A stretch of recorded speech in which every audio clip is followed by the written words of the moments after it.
Изјавата на министерот за надворешни работи Бујар Османи дека не може да гарантира дали Бугарија нема да излезе со други барања на нашиот пат кон Европската Унија, за Мицковски е потврда за она кое тие досега го зборуваат.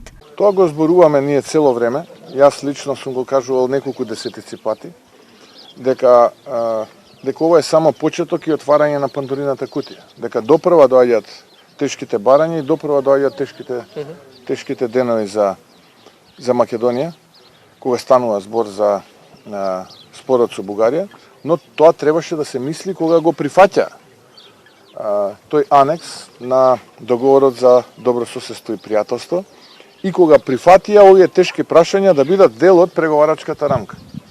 Но ќе кажам, не само тие, требаше тука да мислат и бирократите во Брисел, кога го прифатија тоа што овие, би рекол, политички екзибиционисти и незнајковци прифатија. Зборам за нашиве политичари.